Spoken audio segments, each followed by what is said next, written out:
Olá, bem-vindos ao Bookcast. Hoje a gente vai mergulhar nos trechos bem fascinantes do livro North Pole, South Pole, The Epic Quest to Solve the Great, da doutora Gillian Turner. Um livraço, né? Com certeza. E para quem curte essas viagens pela história da ciência, fica o convite para o nosso canal Arqueobook lá no YouTube e também no Telegram. Sempre tem coisa boa por lá. Bom lembrança. Bom, então, a nossa missão aqui hoje é explorar como é que a gente começou a entender o magnetismo da Terra, sabe? Essa força invisível, mas, nossa, super vital. Exato. Tipo, por que a Terra tem esse campo magnético tão importante? E o que será que os antigos pensavam disso tudo? É isso aí. As fontes de hoje vão levar a gente lá para o comecinho dessa investigação toda, ver como as primeiras perguntas, até meio misturadas com mitos, né, lançaram a base para o que a gente sabe hoje. Uhum. Então, vamos começar com algo fundamental. O escudo magnético da Terra. Ele está aí, nos protegendo do vento solar, dos raios cósmicos. Sem ele, a vida aqui seria, bem diferente, talvez impossível. Sem dúvida. Mas aí vem a pergunta intrigante, né?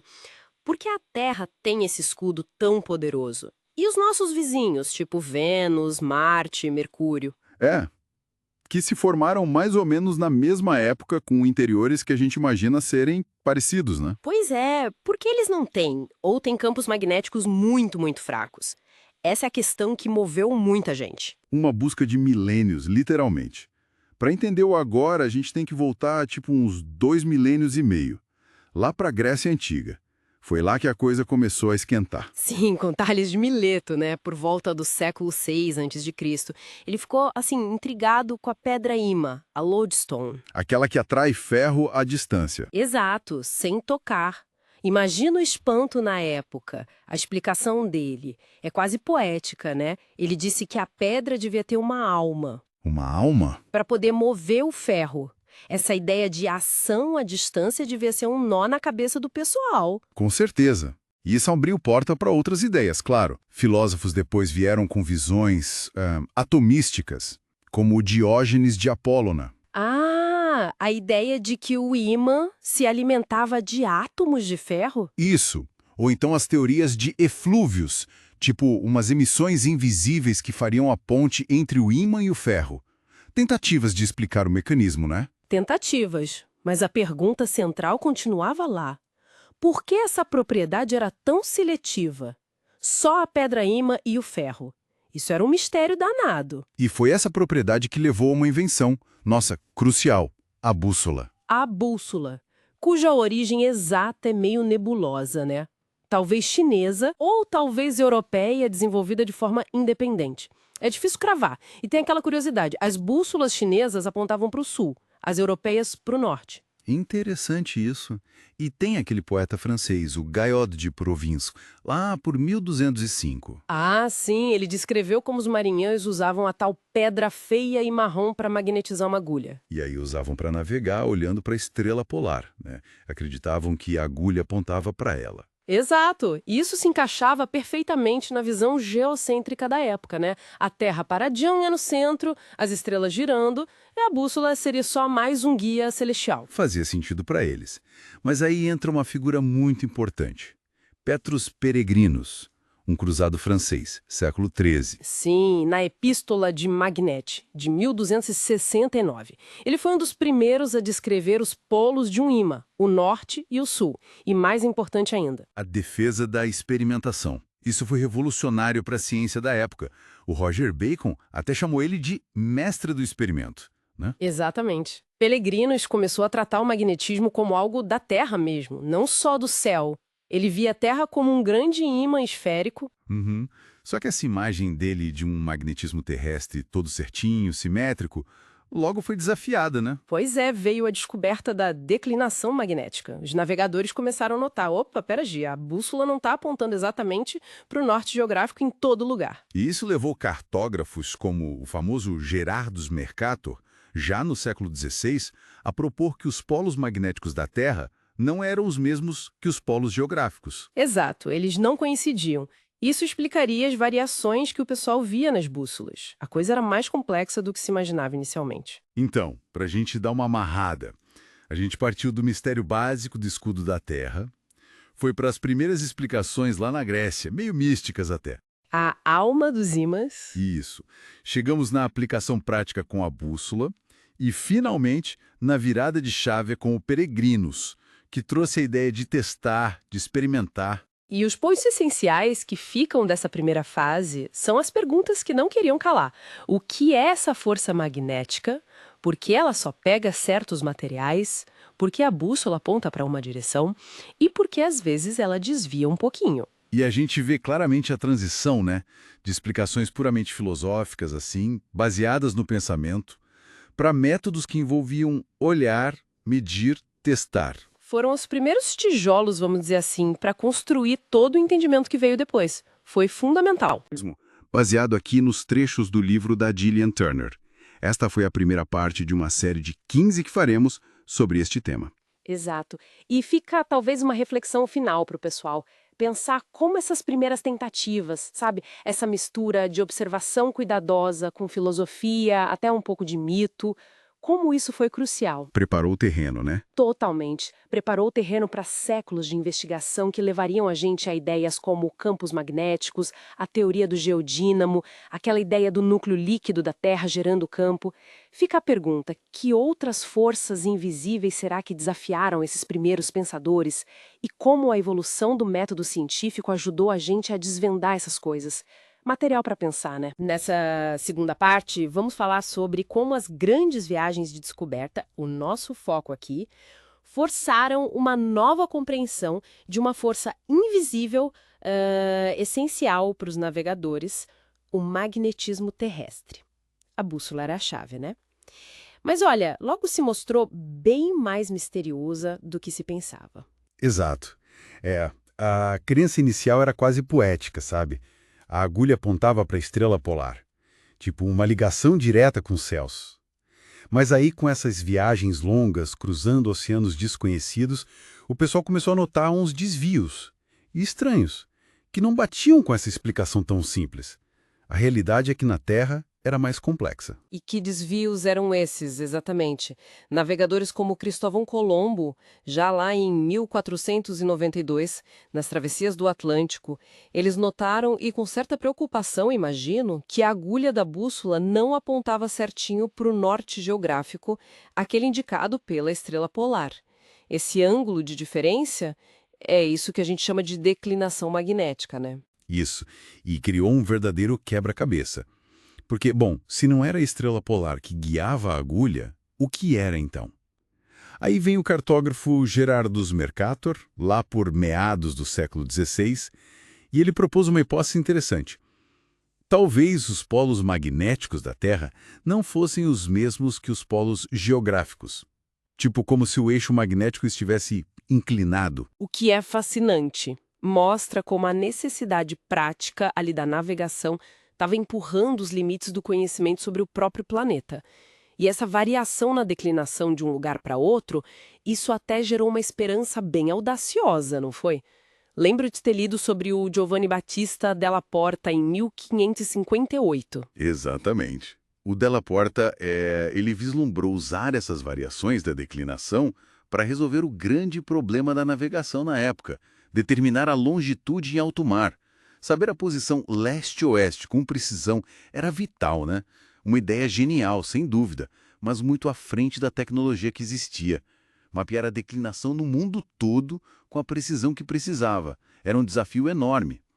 E a solução para a longitude acabou vindo bem depois, só com os cronômetros do John Harrison, já no século XVIII. É verdade. E as surpresas do magnetismo não pararam por aí, na declinação.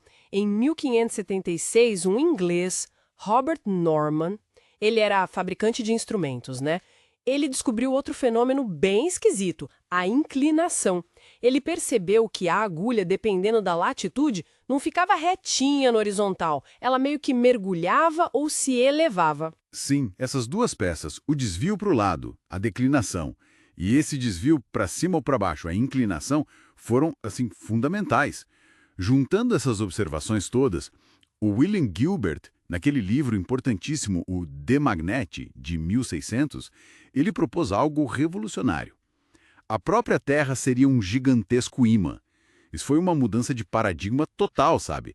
Tratar a Terra como um objeto de estudo físico mesmo. Mas, pelo que entendi, mesmo essa ideia da Terra ímã do Gilbert, que ele imaginou como uniformemente magnetizada, ainda não dava conta de explicar todas as variações locais da declinação que os navegadores continuavam relatando. A coisa era ainda mais complicada. Era.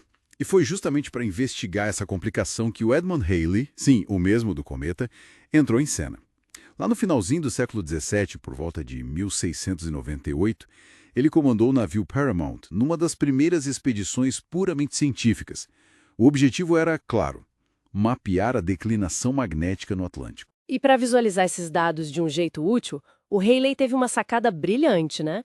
Ele criou as linhas isogônicas, que são linhas no mapa unindo pontos com a mesma declinação.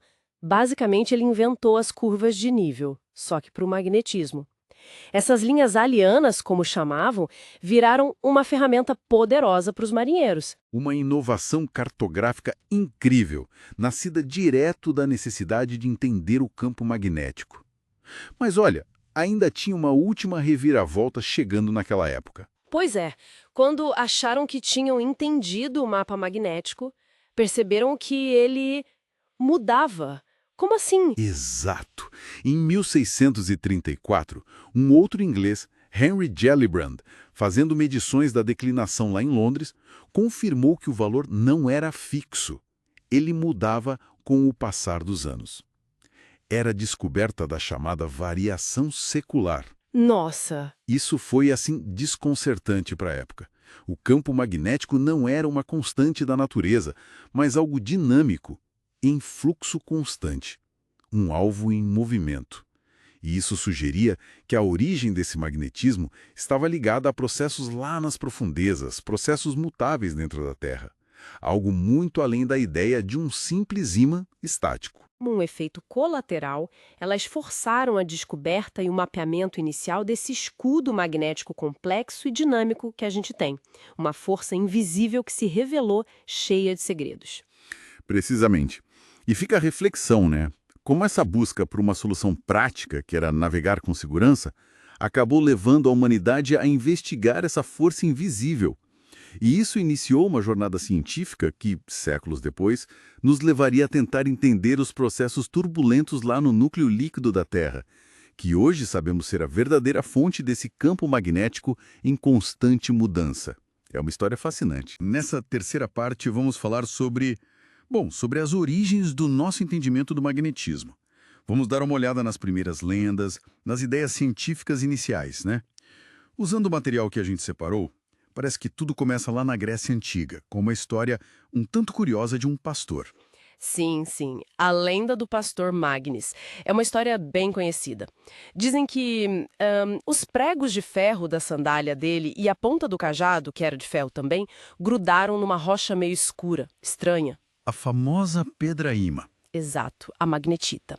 Lenda ou não, né, a história ilustra bem o fascínio inicial. Uma força que age sem tocar, puxando o ferro.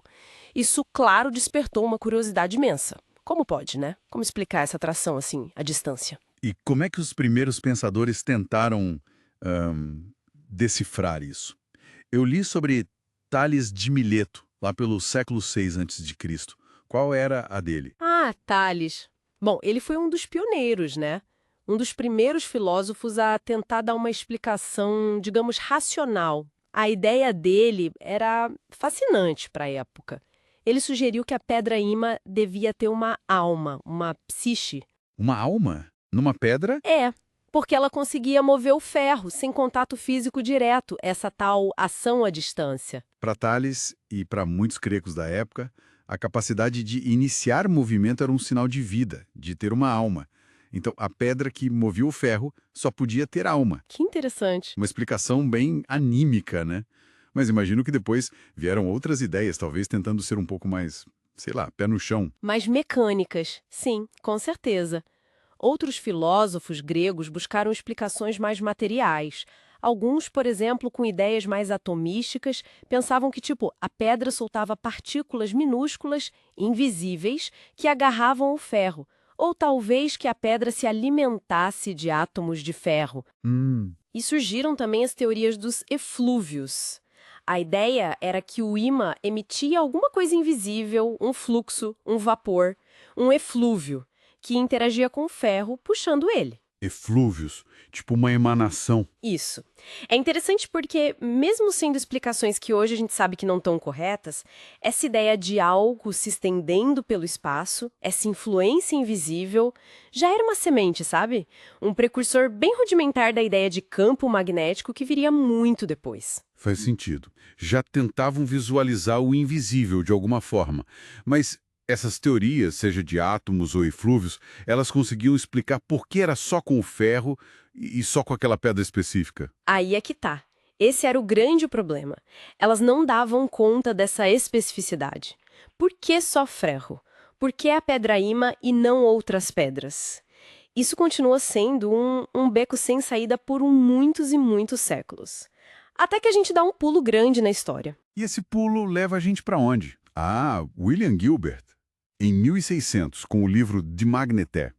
Esse cara parece ter sido um ponto de virada, né? Ele era bem crítico com quem só ficava na teoria, certo?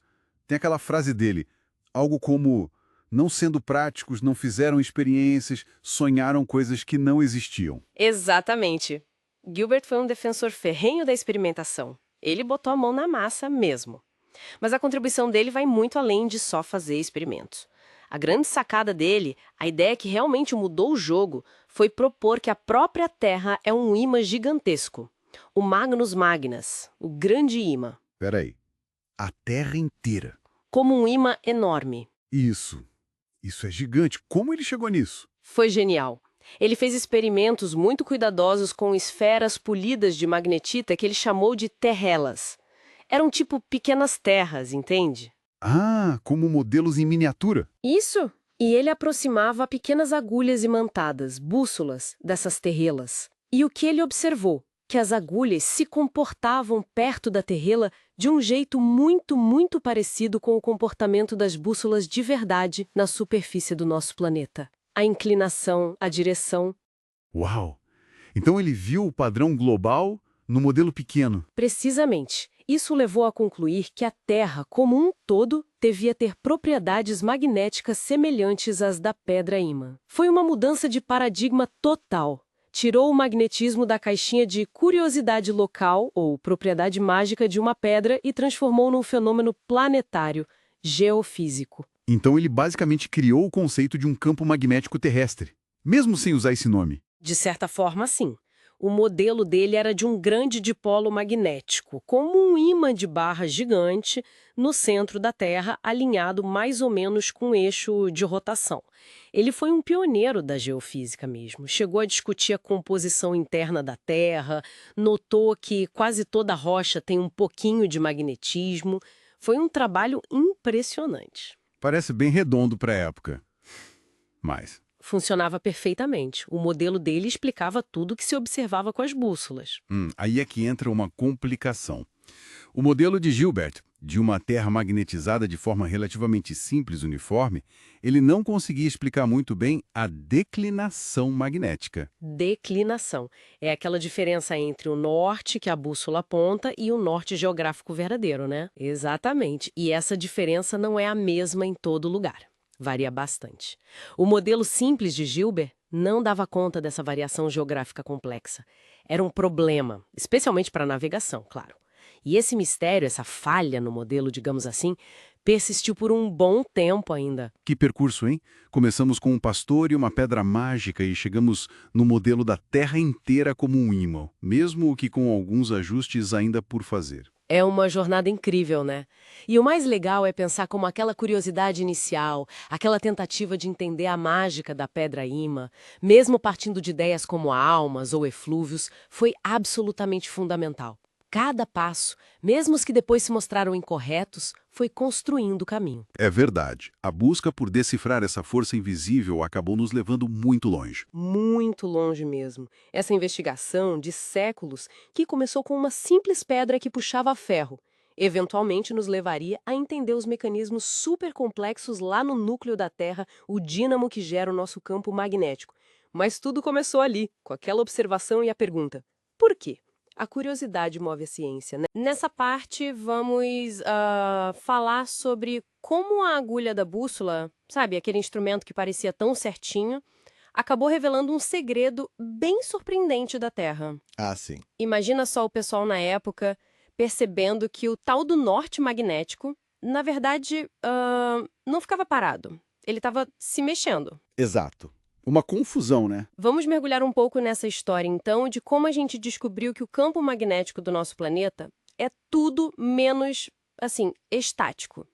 Vamos usar uns relatos e medições históricas bem interessantes para isso. Com certeza. E essa percepção ela começou a tomar forma lá no século XVII, né? Principalmente em Londres. Em Londres. O pessoal que observava com mais cuidado começou a notar uma coisa que, não batia com o esperado.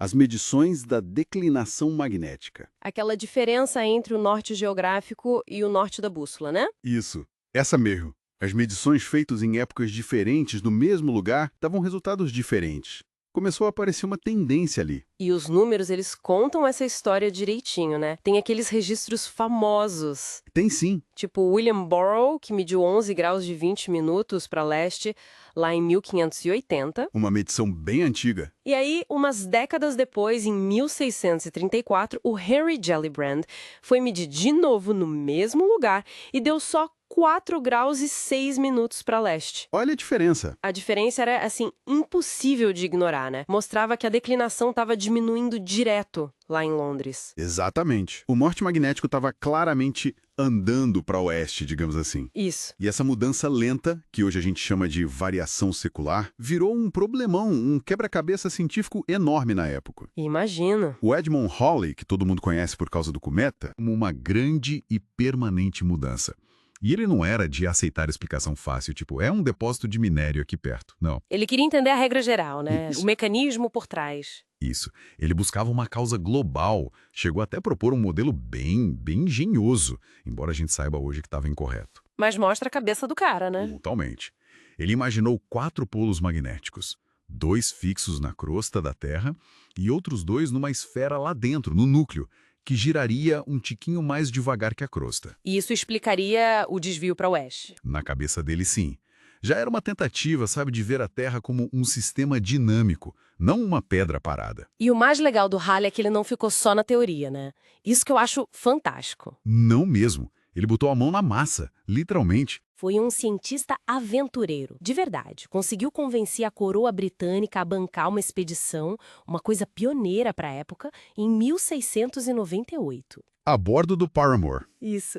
E o objetivo principal era justamente mapear essa tal declinação magnética em todo o Atlântico. E a ideia por trás era genial para a época. Tinha um motivo prático muito forte, né? Claro, se essa variação fosse regular, previsível, talvez desse para usar ela para resolver o grande problema da navegação, achar a longitude no meio do oceano. Era a busca do século. Nossa, seria uma revolução. E o resultado da viagem foi muito além das centenas de medições que ele fez, né? E imagina a dificuldade de medir isso num navio balançando no mar. Nem me fale. Precisão zero, quase. Mas o que foi realmente, revolucionário foi o jeito que o Halley mostrou esses dados. Ele inventou as linhas de contorno no mapa. As famosas isogônicas. Exato. Ou linhas ralianas, como chamavam. Ele conectou os pontos que tinham a mesma declinação magnética. Foi uma inovação na cartografia fundamental. Deu para visualizar o campo, né? Pela primeira vez, deu para ver esse campo invisível e errante em grande escala.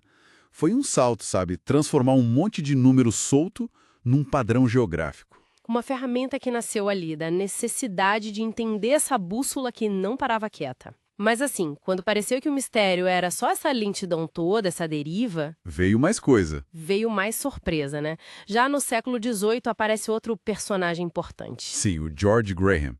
Ele era um fabricante de instrumentos super conceituado lá em Londres e ele observando as bússolas dele com um cuidado extremo. Ele tinha bons instrumentos, né? Os melhores. Ele notou uma coisa diferente. Umas flutuações bem menores, mas muito mais rápidas do que aquela variação secular do Halley. A agulha dava umas tremidinhas ao longo do dia. Tremidinhas diárias. Isso complica mais ainda. como é que foram investigar isso? Então, o Graham colaborou com outros cientistas, como o Anders Celsius, Da escala de temperatura? ele mesmo, e o Olof Fjorter, lá na Suécia. Eles começaram a comparar observações feitas ao mesmo tempo em lugares diferentes. Ah, interessante. E aí descobriram um padrão. Essa pequena oscilação diária, ela seguia o ciclo do Sol. Começava depois do nascer do Sol, tinha um pico e depois diminuía ao pôr do Sol. Opa! Uma ligação clara com o Sol, então. Algo fora da Terra. Exatamente. Parecia indicar uma influência externa, né? Diferente da variação secular que parecia vir de dentro. E ainda tinha mais agitação nessa história da agulha, pelo que eu li. Tinha, sim. Além dessa variação diária mais, digamos, comportada, eles também registraram dias em que a coisa ficava bem doida. Eles chamaram de tempestades magnéticas. Tempestades magnéticas. Isso. O exemplo clássico é um dia específico, 5 de abril de 1741. Nesse dia, as agulhas das bússolas ficaram completamente erráticas, sabe? Desviando muito mais do que o normal, de forma totalmente irregular. Que doideira! E isso levantou a pergunta fundamental, que ficou por muito tempo. Essas perturbações rápidas e mesmo a variação diária vinham de dentro da Terra, como a variação secular, ou eram causadas por algo lá fora, tipo talvez o Sol? Entendi. Então, juntando tudo isso, né? A descoberta de lá do século 17 e 18. A deriva lenta, secular. Isso. As flutuações diárias ligadas ao Sol. Uhum. E essas tempestades magnéticas malucas. Tudo isso pintou um quadro completamente novo do campo magnético. Completamente novo. A conclusão foi inevitável. O campo magnético da Terra não é um ímã simples, estático, constante. De jeito nenhum. É um sistema vivo, quase? É um sistema super dinâmico, complexo pra caramba e influenciado por coisas que acontecem tanto aqui dentro do planeta, quanto, ao que tudo indicava, lá fora também. Aquela ideia antiga de um campo magnético fixo, imutável, Foi por água abaixo. totalmente abriu a porta para a geofísica moderna, para o estudo do dínamo terrestre, da interação do Sol com a Terra. Tudo isso começou ali. E olha, isso deixa a gente com uma pergunta no ar, né? Se o campo magnético da Terra está sempre mudando, dia após dia, século após século, que tipo de motor poderoso seja escondido aqui dentro ouvindo lá do espaço que comanda essa dança toda da agulha da bússola? Exato. O que realmente está por trás dessa força invisível, que ao mesmo tempo nos protege e nos guia? É uma questão que continua fascinante. Nessa parte, vamos falar sobre como a ciência começou a medir mesmo as forças invisíveis do magnetismo e da eletricidade. A gente está se baseando aqui nas fontes que detalham esse capítulo crucial, o medindo a força. É aquela transição, né? Saindo das observações mais antigas, quase místicas, e entrando nas primeiras leis quantitativas. A física ganhando linguagem matemática. Olha, por séculos, o foco era o magnetismo. A magnetita, as bússolas, isso era o grande mistério. Já a eletricidade, aquele tal efeito âmbar, que o Gilbert mencionou lá no The Magnet, ficou meio esquecida, não foi? Exato, ficou assim. Foi só lá pelo século XVIII que a eletricidade começou a chamar mais atenção de verdade. Tiveram as descobertas do Stephen Gray sobre condução elétrica, aquela demonstração famosa, né, com o menino pendurado por fios de seda para mostrar que a eletricidade podia viajar. Bem visual. Ah, sim, lembro dessa história. Teatral mesmo. Pois é. E isso puxou outras investigações, levou a teorias como a do Benjamin Franklin, que pensava a eletricidade como um tipo de fluido. Objetos teriam mais ou menos desse fluido, explicando atração e repulsão. Eram ideias interessantes, claro, mas ainda muito qualitativas, sabe? Entendi. Eram modelos para explicar o fenômeno, mas sem números, sem medição precisa. Tá, e como é que a gente saiu dessa ideia de fluidos para conseguir medir de fato? Colocar números nisso. Então, a necessidade de quantificar ficou clara. Acho que o sucesso do Newton com a gravidade foi, assim, um grande empurrão. Ele descreveu a gravidade com matemática precisa. Isso mostrou que era possível, né? Descrever a natureza com leis matemáticas. Aí os cientistas pensaram, bom, Precisamos fazer o mesmo para a eletricidade e para o magnetismo.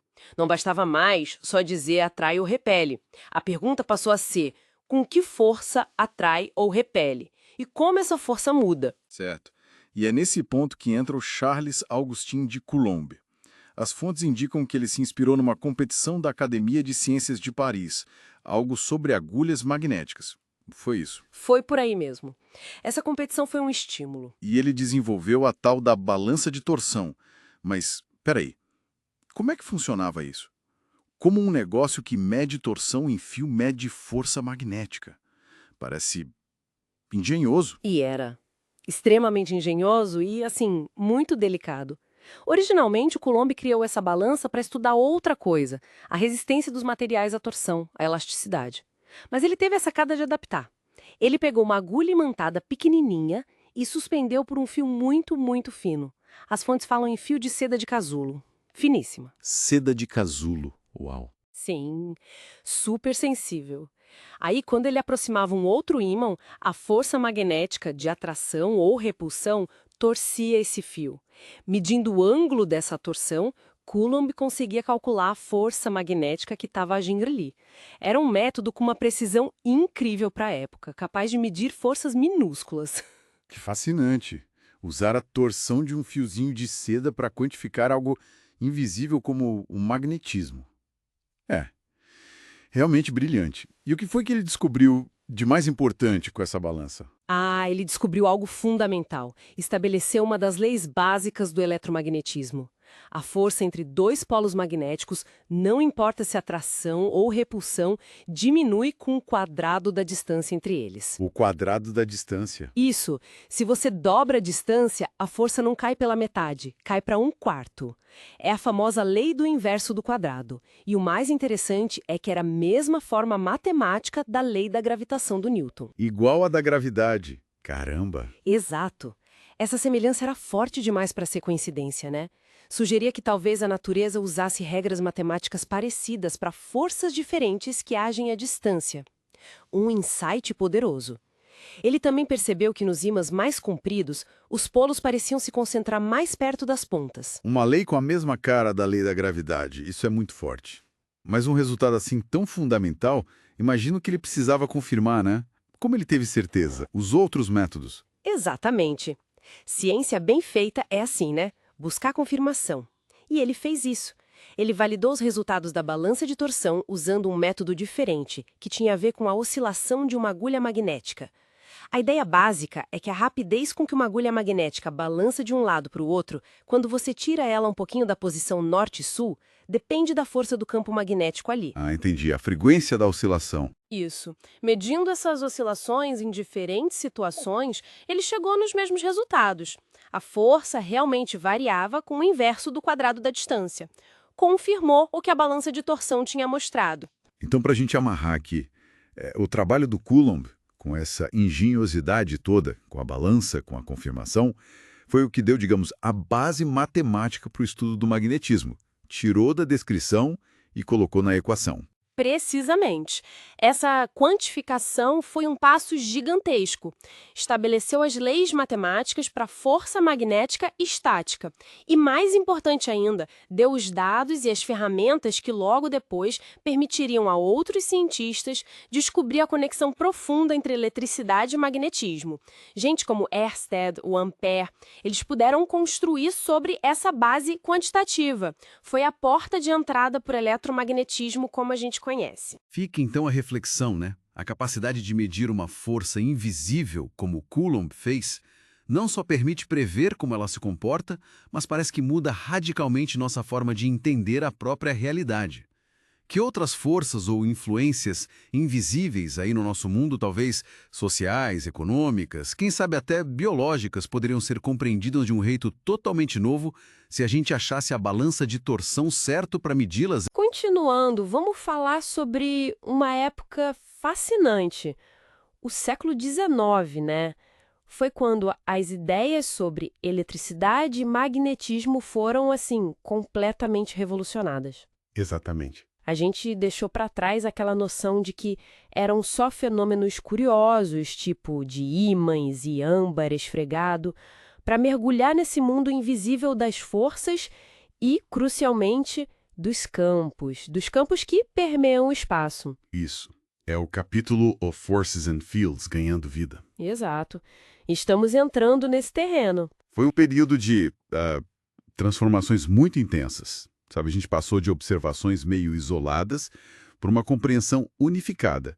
Isso foi impulsionado por, às vezes, descobertas acidentais, experimentos super engenhosos e, claro, sínteses teóricas brilhantes. Figuras como Ampère, Faraday, Maxwell. Sim, eles não só reescreveram as leis da física, mas eles deram as ferramentas para a gente eventualmente entender fenômenos enormes em escala planetária mesmo, como o próprio magnetismo da Terra, mas de uma forma totalmente nova. E pensar que uma faísca inicial veio de lugares meio inesperados, tipo o experimento da perna de Rá do Luigi Galvani, lá no finalzinho do século XVIII. Mas a grande virada mesmo foi no XIX. Com certeza. A percepção de que eletricidade e magnetismo não eram coisas separadas, sabe? Mas interligadas. Isso mudou tudo. A descoberta do Ørsted de que uma corrente elétrica desviava uma agulha de bússola. Foi o estalo inicial, né? Exato. E quem mergulhou fundo nisso foi o matemático francês, o André-Marie Ampère. Ampère foi fundamental. Ele fez mais do que só descrever o efeito. Ele desenvolveu o que chamou de eletrodinâmica, basicamente a teoria da eletricidade em movimento e seus efeitos magnéticos, certo? Mas a ideia dele, assim, mais audaciosa, foi propor que todo o magnetismo, mesmo o de ímãs permanentes, tipo a magnetita, né, aquela rocha naturalmente magnética. Sim, a lodestone. Isso. Que tudo isso podia ser explicado por minúsculas correntes elétricas, circulares, como se fossem pequenos redemoinhos elétricos dentro da matéria mesma, nos átomos, nas moléculas. Nossa! Imagina sugerir que a eletricidade era a fonte fundamental de todo o magnetismo. Foi uma unificação conceitual muito radical para a época. Muda completamente a perspectiva. E aí entra em cena Michael Faraday. Uma figura, notável mesmo. Incrível. Veio de origem humilde, pouca educação formal, mas tinha uma intuição física genial. As descobertas dele lá no Royal Institution, em Londres, foram transformadoras. Primeiro, ele demonstrou a rotação eletromagnética. Sim. A ideia de que eletricidade e magnetismo podiam produzir movimento contínuo. Ali estava a semente do motor elétrico. E ele percebeu algo estranho sobre a força envolvida, né? Pois é. A força não agia em linha reta, tipo, entre a corrente e o ímã. Agia perpendicularmente aos dois. Isso desafiava um pouco a intuição newtoniana, né? De forças agindo em linha reta. Faz sentido. E talvez a maior contribuição experimental dele tenha sido a indução eletromagnética. Faraday mostrou que dava para gerar corrente elétrica a partir do magnetismo. Algo que, olha, muita gente tentou sem sucesso. E qual era o segredo? Que faltava? A mudança, era isso. Mudança como assim? O campo magnético precisava estar variando no tempo. Ou então o fio condutor precisava estar se movendo através do campo. Um ímã parado, do lado de um fio parado, não gerava corrente nenhuma. Entendi. Essa necessidade de dinamismo foi a chave. Destravou a geração de eletricidade a partir do magnetismo. É a base do dínamo, do gerador elétrico. Foi uma demonstração clara de que eletricidade e magnetismo eram tipo duas faces da mesma moeda dinâmica. E para visualizar essas interações invisíveis, Faraday introduziu aquele conceito de linhas de força, certo? Exato. Imaginando o espaço preenchido por essas linhas que guiavam as forças elétricas e magnéticas. Mesmo sem a matemática formal, era uma ferramenta conceitual poderosa. Uma mudança de foco, né? Da força em si para o espaço afetado por ela, o campo. Precisamente. Essa ideia de campo, de que o espaço em si tem propriedades que são alteradas pela presença de cargas ou ímãs, foi revolucionária. E quem conseguiu traduzir essa visão e os resultados experimentais de Faraday, Ampère e outros para a linguagem precisa da matemática foi James Clerk Maxwell. Maxwell, um físico escocês brilhante. Com uma capacidade de síntese fora do comum. As famosas equações de Maxwell, que não só descreveram tudo o que se sabia sobre eletricidade e magnetismo na época, mas foram além, né? Qual foi o resultado mais surpreendente de colocar essas equações juntas? Olha, o mais espantoso foi a previsão da existência de ondas eletromagnéticas. As equações mostravam que uma perturbação nos campos elétricos e magnéticos devia se propagar pelo espaço como uma onda. Uma onda. Sim, e a uma velocidade específica, que dava para calcular a partir de constantes elétricas e magnéticas que já eram conhecidas. E essa velocidade calculada era incrivelmente próxima da velocidade da luz, que já tinha sido medida. Não acredito! Então ele percebeu que a luz... Era uma dessas ondas eletromagnéticas, uma conclusão assim monumental. Maxwell unificou eletricidade, magnetismo e ótica numa única teoria coesa. Como Richard Feynman disse uma vez, olhando para o impacto futuro na humanidade, essa descoberta talvez tenha sido o evento mais significativo do século XIX. Nossa! De repente, a luz visível era só uma pequena parte de um espectro enorme de radiação eletromagnética invisível. É impressionante pensar nisso. Em poucas décadas, se passou de fenômenos quase místicos para uma compreensão matemática unificada dessas forças invisíveis, que hoje, né, são a base de quase toda a nossa tecnologia moderna. Totalmente. E essa compreensão unificada foi absolutamente crucial para revisitar um mistério antigo, o magnetismo da Terra. Aquela ideia de um ímã gigante permanente dentro do planeta que o Gilbert tinha proposto séculos antes. Sim. E já não se sustentava mais. O trabalho de Faraday e Maxwell abriu a porta para a gente pensar no magnetismo terrestre como algo dinâmico, gerado por correntes elétricas fluindo lá no núcleo metálico líquido do nosso planeta. Tipo um dínamo gigante. Exatamente. Um processo que funciona, em princípio, como um gigantesco dínamo autossustentado, ecoando as descobertas do Faraday. Então, essa revolução do século XIX não só nos deu motores e geradores, mas também a chave para entender o motor magnético escondido no coração da Terra. Incrível! E deixa a gente pensando, né? Fica a pergunta: que outras conexões fundamentais entre as forças da natureza ainda estão por aí, esperando ser descobertas? Aguardando talvez a sua própria síntese unificadora. Continuando, vamos falar sobre as origens da nossa compreensão sobre o magnetismo terrestre, uma história que começa, olha, lá na Grécia Antiga, com a magnetita, né? A tal da lodestone. Isso mesmo. O Tales de Mileto, lá no século VI a.C., já ficava intrigado. Como é que pode, né, uma pedra atrair ferro, assim, à distância, sem encostar? E a conclusão dele foi bem poética, digamos, que a pedra devia ter uma alma, uma força própria para explicar essa ação à distância. Uma força motriz interna. E eles perceberam outra coisa também, que o ferro, se ficasse em contato com o ímã, virava magnético também, a indução magnética. Aham. Essas ideias hoje parecem meio místicas, né? Mas mostram a dificuldade que era explicar algo invisível. Com certeza. Aí vieram outras teorias tentando ser mais, digamos, materiais. Falavam em eflúvios, tipo umas partículas invisíveis saindo do ímã. Quase um protótipo da ideia de campo magnético séculos antes. Um vislumbre inicial. Exato. Mas a pergunta-chave continuava. Por que só a magnetita? Por que o ferro? O que eles tinham de especial? E aí, dando um salto no tempo, a gente chega na Europa medieval. E esse mistério ganha uma aplicação, assim, revolucionária. A bússola. Ah, sim. A bússola foi um divisor de águas. Tem relatos lá do século XII, Alexander Necken e depois Guillaume de Provins, já descrevendo os marinheiros com a agulha magnetizada boiando na água para achar a direção. E o curioso, né? No começo achavam que ela apontava para a estrela polar. Ligavam direto o magnetismo com o céu, com aquela visão geocêntrica toda. Bem diferente do que a gente sabe hoje. Totalmente. Mas aí a virada mesmo veio com um francês, o Petrus Peregrinus, no século XIII. Ah, o Peregrinus. A Epístola de Magnete. Exatamente. Essa carta dele, de 1269, é considerada um dos primeiríssimos trabalhos científicos experimentais da Europa. Ele descreveu os polos do ímã, relacionou com os polos da Terra. E o mais importante, talvez. A defesa da experimentação. Aprender fazendo testes. Isso foi fundamental. O Roger Bacon, contemporâneo dele, elogiou muito essa abordagem. Peregrinus preparou o terreno para a gente entender a Terra como um corpo magnético. Ok, então Peregrinos já planta essa semente da Terra magnética e da experiência. Mas aí vem William Gilbert, umas centenas de anos depois. O que ele trouxe de tão novo assim? Ótima pergunta.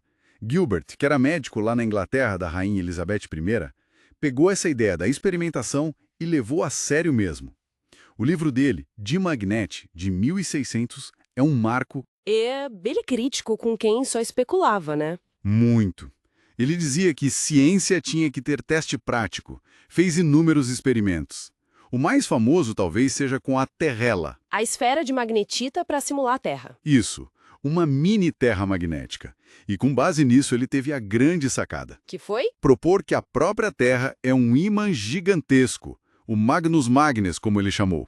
Um grande ímã. Certo. O modelo dele era relativamente simples, o que a gente chama hoje de dipolo geocêntrico axial.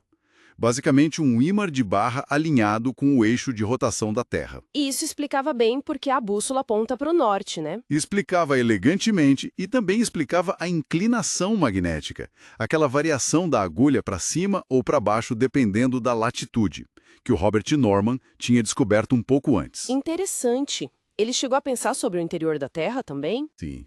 Foi um dos primeiros a discutir a composição interna, a diversidade das rochas. Ele se maravilhava com isso, mas lamentava não poder ir mais fundo, investigar as profundezas. Ok. Então, Gilbert estabelece a Terra como um grande ímã, tudo baseado em experimentos. Parece um modelo bem fechadinho. Mas sempre tem um mais, né? Sempre tem. E aqui a coisa começa a ficar mais complexa mesmo. O modelo simples do Gilbert não explicava tudo. Tinha um problema sério, Que era? a declinação magnética. O fato da bússola não apontar exatamente para o norte geográfico verdadeiro. Ela desvia um pouco, e esse desvio varia de lugar para lugar. Algo que os navegadores já sabiam há tempos. O Colombo mesmo já tinha notado. Exatamente.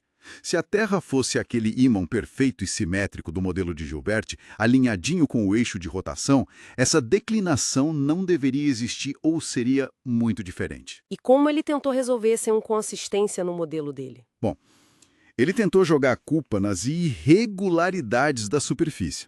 Tipo, a distribuição dos continentes, dos oceanos. Mas isso não contradiz um pouco a ideia de que a Terra era um grande ímã e a superfície era meio irrelevante? Exatamente. Era uma explicação meio fraca e ele mesmo já tinha dito que a topografia era pequena perto do tamanho do planeta. Cartógrafos como Mercator, por exemplo, já tinham até sugerido um eixo magnético inclinado, diferente do geográfico, para tentar explicar a declinação. Entendi. O modelo de Gilbert era genial, mas simples demais para a realidade. Isso. Era um passo gigantesco, mas não era a imagem completa. Então, fazendo um balanço dessa jornada inicial, Gilbert foi crucial. Estabeleceu a Terra como fonte do magnetismo, cravou a importância da experimentação na ciência. Isso é inegável. Sem dúvida. Revolucionário. Fato de que ela muda com o tempo, a tal variação secular que descobriram logo depois, isso mostrava que ainda tinha muito chão pela frente, né? Precisamente. O trabalho dele foi a base, mas deixou perguntas enormes que impulsionaram a pesquisa por séculos. Afinal, por que a Terra é magnética? Qual a origem dessa força? E o que causa essas variações todas? A declinação, a variação secular, essas mudanças lentas ao longo do tempo. Exato. Para responder isso, a gente precisaria ir muito mais fundo. Explorar o interior do planeta. Descobrir a ligação entre eletricidade e magnetismo. Que levaria bem mais tarde à ideia do dínamo no núcleo, certo? Isso. A teoria do dínamo no núcleo líquido da Terra. Mas isso é outra história, para muito depois. O ponto é que a investigação sobre a origem e a dinâmica desse escudo magnético que protege o planeta estava só começando. As perguntas fundamentais tinham sido feitas, mas as respostas ainda estavam longe. Seguimos com a 8ª parte do total de 15 dessa análise, falando sobre a cruzada magnética. Então, a gente sai daquelas ideias mais, digamos, filosóficas da Grécia Antiga, né? E entra num período bem diferente, a Era das Explorações. A bússola vira, assim, fundamental para a navegação, só que aí, bom, surgem novas perguntas sobre essa força estranha, o magnetismo. Exatamente, é um momento-chave, uma virada mesmo.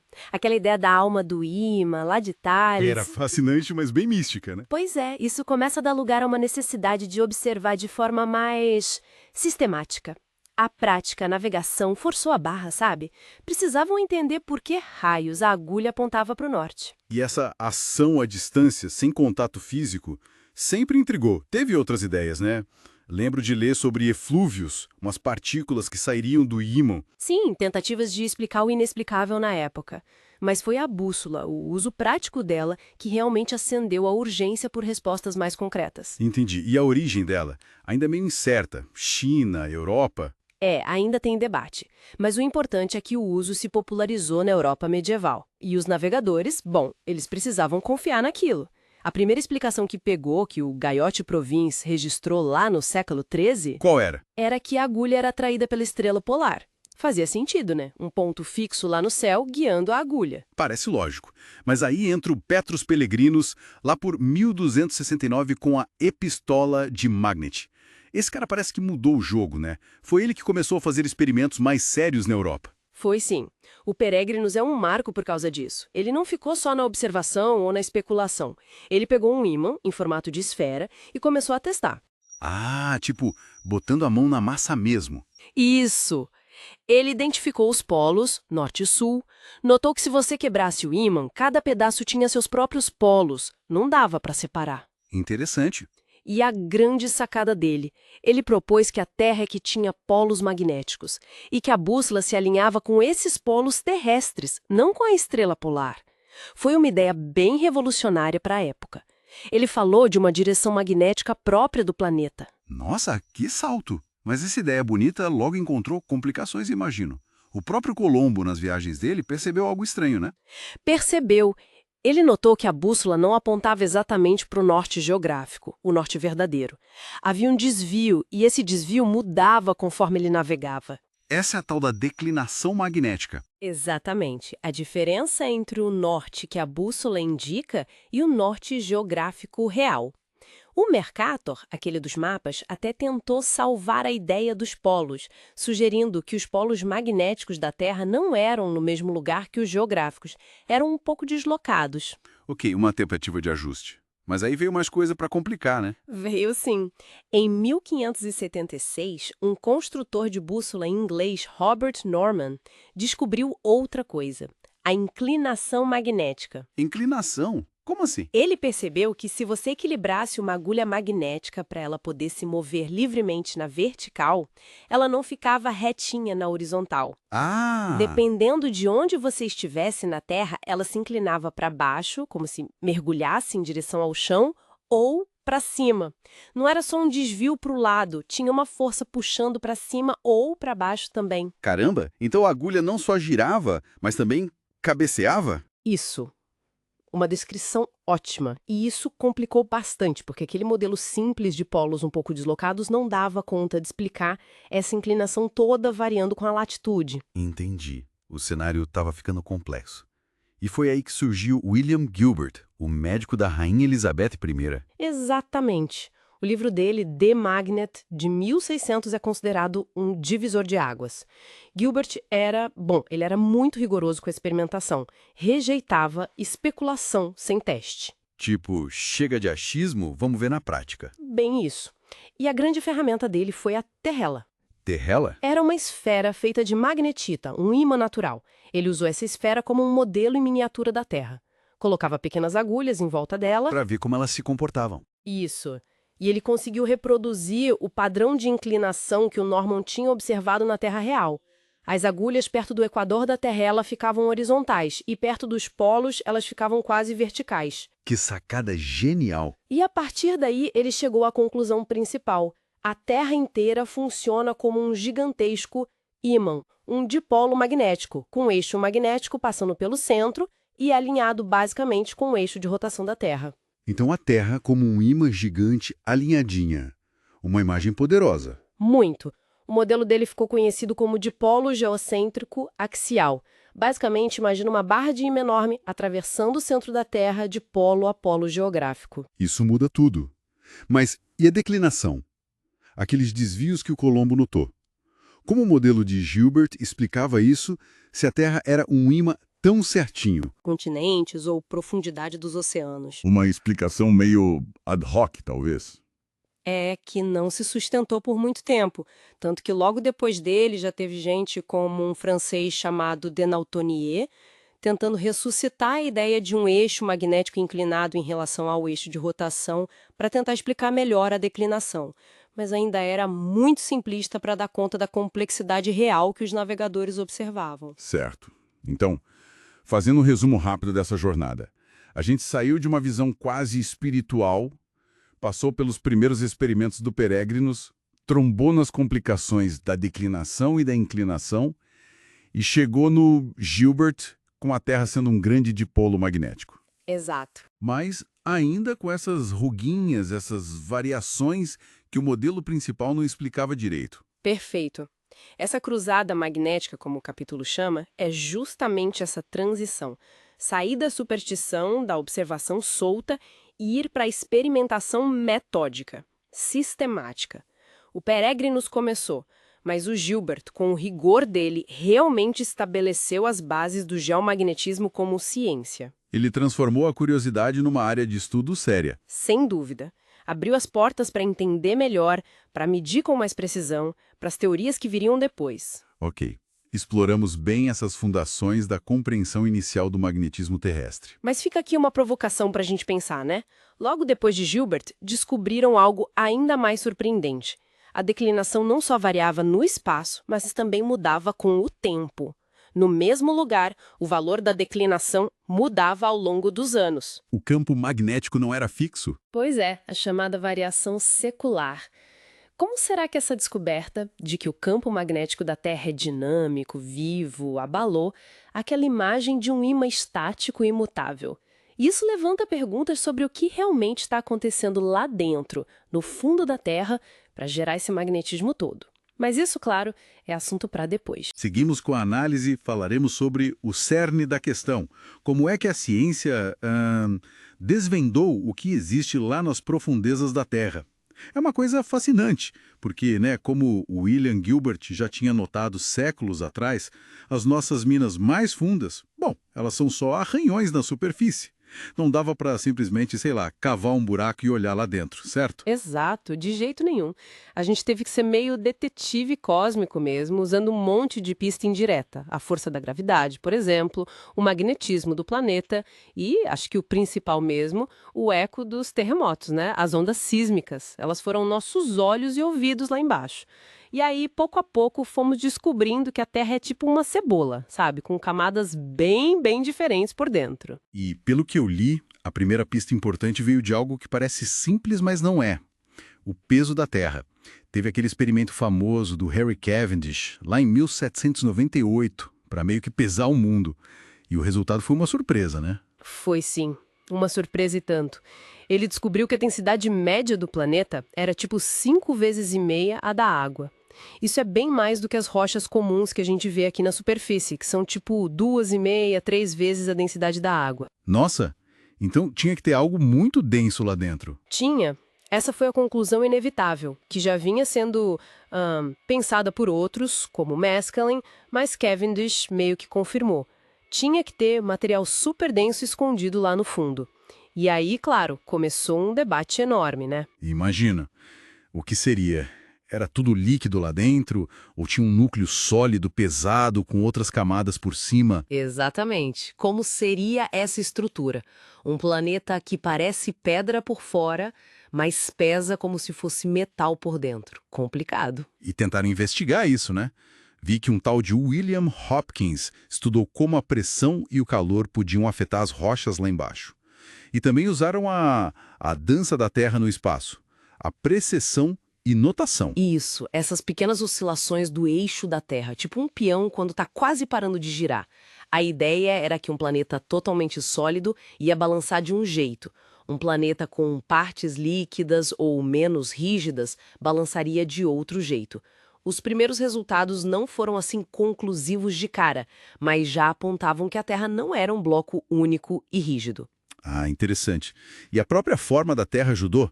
Ouvi falar de uma história de pêndulo no Equador. Ajudou sim.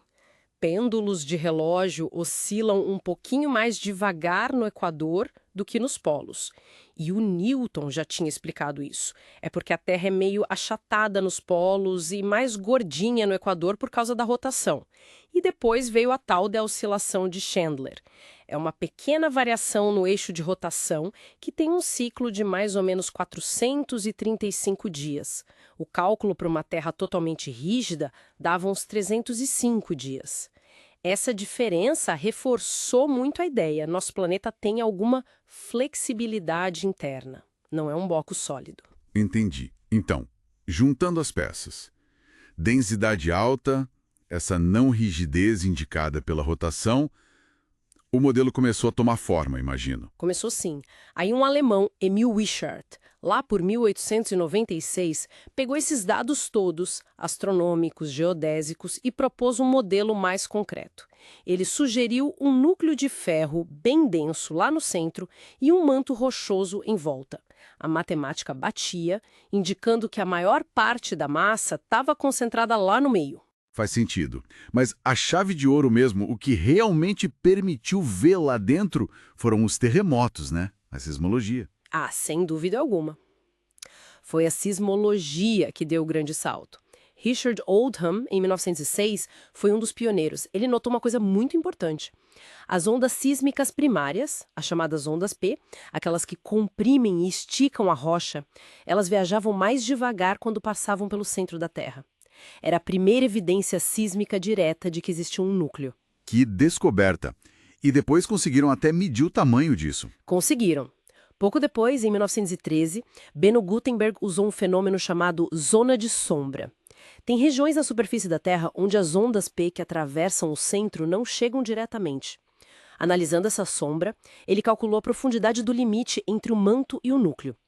Chegou num valor de cerca de 2.900 quilômetros. Uma precisão incrível para a época. Impressionante! Ok, então a gente já tinha um núcleo, sabia mais ou menos o tamanho, mas e aquela pergunta antiga? Ele era sólido ou líquido? O debate continuou. Continuou e forte, porque as ondas P passam tanto por sólidos quanto por líquidos, só mudam de velocidade.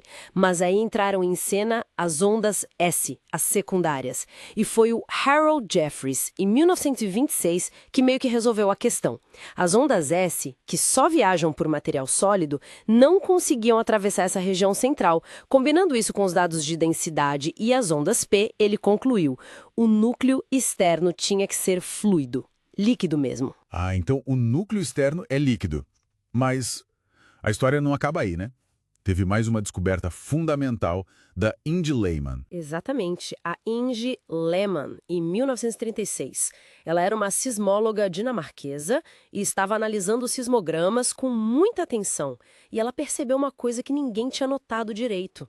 Chegavam sinais bem fraquinhos de ondas P lá na tal zona de sombra, onde teoricamente não deveriam chegar. Ué? Como assim? Pois é. A hipótese genial dela foi: e se dentro desse núcleo líquido existisse um núcleo interno e esse sim fosse sólido? Essas ondas P fraquinhas seriam ondas que bateram nesse núcleo interno e foram refletidas ou refratadas, conseguindo chegar na zona de sombra. Ela até conseguiu estimar o raio desse núcleo interno. Foi brilhante. Caramba, que detetive. Então, a imagem final ficou um núcleo externo, líquido, envolvendo um núcleo interno, sólido. E aqui, você disse, é onde fica realmente interessante. Qual é a imensa implicação dessa estrutura dupla? É aqui que tudo se conecta de forma espetacular. Pensa bem, você tem um núcleo externo feito de metal líquido, provavelmente ferro e níquel, super quente, e ele é condutor de eletricidade. E ele está gerando em volta de um núcleo interno sólido. Isso foi a peça que faltava para entender a origem do campo magnético da Terra. Abriu caminho para a teoria do geodínamo, a ideia de que não é um ímã gigante permanente lá dentro, mas sim correntes elétricas nesse metal líquido em movimento que geram o nosso campo magnético. Uau! Então, o campo magnético que nos protege da radiação solar e tudo mais, ele nasce desse núcleo externo líquido? Basicamente, sim. É um sistema complexo, mas a existência desse núcleo externo líquido e condutor é fundamental para que o geodínamo funcione. Que incrível! Então, para a gente amarrar tudo, o que tudo isso significa? Quer dizer que, juntando pistas da gravidade, da forma como a Terra gira e, principalmente, ouvindo os ecos dos terremotos, a gente conseguiu, mesmo sem nunca ter ido lá, mapear o coração invisível do nosso planeta. E descobrimos essa estrutura complexa, líquido por fora, sólido por dentro. Exatamente. E acho que o pensamento final é esse. Entender essa estrutura dinâmica, especialmente a natureza fluida e condutora do núcleo externo, não só respondeu àquela pergunta super antiga sobre o que tem dentro da Terra, como também, de quebra, resolveu um mistério ainda maior: a origem do nosso campo magnético. Foi um quebra-cabeça que levou séculos para ser montado, né? Desde Gilbert até Lehmann e depois. Mostra como a ciência, juntando áreas diferentes, consegue desvendar até os segredos mais bem guardados do nosso planeta. Nessa parte, falaremos sobre como rochas, assim, aparentemente comuns, né, se revelaram verdadeiros arquivos da história magnética da Terra. Vamos mergulhar em como cientistas decifraram esses registros, descobrindo reviravoltas surpreendentes sobre o passado do nosso planeta, tudo baseado nas fontes que temos aqui, focando nesse capítulo incrível sobre ler as rochas. E o ponto de partida é fascinante, né? Observações simples, quase triviais em lavas vulcânicas e até cerâmicas antigas. Acho que ninguém imaginava que isso levaria assim a uma revolução na geofísica. Então, como é que surgiram as primeiras pistas de que as rochas podiam guardar essa memória magnética? Eu li alguma coisa sobre umas observações na Itália. Exatamente. No século XVIII, um físico italiano, o Macedônio Melloni, ele notou que lavas recém-resfriadas do Vesúvio, elas ficavam magnetizadas, sabe? Alinhadas com o campo magnético da Terra naquele momento. Ele até provou isso em laboratório, aquecendo e resfriando no campo local. É o que a gente chama de magnetização termorremanente. O material, ao esfriar abaixo de uma certa temperatura, tipo uma temperatura crítica, na presença de um campo magnético, ele adquire e meio que trava essa magnetização. Entendi. Como se fosse uma foto magnética daquele instante. Isso, uma foto magnética do momento do resfriamento. E não parou por aí. Um outro pesquisador, Giuseppe Folgerreiter, no finalzinho do século XIX, ele percebeu que até artefatos de argila cozida, tipo tijolos, vasos antigos, também registravam o campo magnético de quando foram para o forno, sabe? Quando foram aquecidos e resfriados pela última vez. Nossa, que legal. Isso abriu um leque de possibilidades, imagino. Ampliou muito o potencial dessa técnica, sim. Ok, até aí... parece fazer sentido. A rocha esfria, pega o magnetismo local. Mas onde que a história deu aquela guinada inesperada? Que virou tudo de cabeça para baixo. A grande surpresa veio com Bernard Bruners e o assistente dele, Pierre David, lá na França, no comecinho dos anos 1900. Eles estavam estudando umas camadas de argila que foram, digamos, cozidas naturalmente por um fluxo de lava bem antigo. Cozidas pela lava? Tá. E o que tinha de tão estranho? Eles encontraram algo chocante. Tanto a lava quanto a argila logo abaixo dela estavam magnetizadas numa direção, assim, quase oposta do campo magnético atual lá na França. Oposta? Como assim? Em vez de apontar para o norte e para baixo, como é hoje, apontava para o sudeste e para cima. E era consistente, não parecia um erro de medida, sabe? Caramba. Mas, espera aí. Como ter certeza... Será que não era alguma coisa esquisita só daquela rocha? Algum mineral estranho, sei lá. Imagino que propor que o campo da Terra inteira inverteu devia ser bem difícil de aceitar na época. Exatamente, essa era a questão. O Brunhes, em 1906, ele sugeriu, mas assim, com muita hesitação, que talvez o campo magnético da Terra pudesse ter se revertido no passado. Uma ideia muito radical. Com certeza. Aí, para tentar confirmar se era algo global, né, e não só um acidente local ali na França, um outro pesquisador, o Paul Mercanton, continuou esse trabalho. Ele começou a procurar ativamente por rochas com essa magnetização reversa em outros lugares no mundo. Spitsbergen, Groenlândia, Islândia. Buscando um padrão global. Isso. Porque se encontrasse o mesmo padrão em locais tão diferentes, a hipótese da inversão polar ganharia muita força, né? Faz todo sentido. Mas ainda fica uma pergunta na minha cabeça. Como é que essa foto magnética consegue sobreviver por milhões, talvez centenas de milhões de anos dentro da rocha? Ela não se apaga? Ótima pergunta. A explicação para isso veio da física mesmo, com o trabalho fundamental de Louis Néel. que até ganhou o Nobel por outras contribuições em magnetismo. Ele desenvolveu a teoria que explica essa magnetização remanente, estável, a termorremanente. E o que ele descobriu? Basicamente, Néel mostrou que dentro da rocha existem grãos minúsculos de minerais magnéticos, como a magnetita, por exemplo. Eles funcionam como microímãs. Sei. Se esses grãos forem pequenos o suficiente, na escala certa, quando eles se alinham com o campo magnético durante o resfriamento e travam essa direção, eles se tornam incrivelmente estáveis magneticamente. Essa memória magnética fica ali, preservada. Ah, Ela só seria realmente apagada se a rocha fosse reaquecida de novo perto da sua temperatura Curie, que é uma temperatura específica para cada mineral, onde ele perde suas propriedades magnéticas. entendi. Então o segredo está no tamanho do grão e em não esquentar demais a rocha depois. Fascinante. E qual foi o próximo grande salto que essa capacidade de ler as rochas permitiu? Você mencionou uma revolução. Aqui a coisa fica ainda mais interessante porque conecta com outra ideia que era super controversa na época, a deriva continental. Já nos anos 50, pesquisadores como Seth Keith Runcorn, na Inglaterra, começaram a usar essas medições paleomagnéticas de forma sistemática. Eles mediram a direção magnética em rochas de diferentes idades e de diferentes continentes.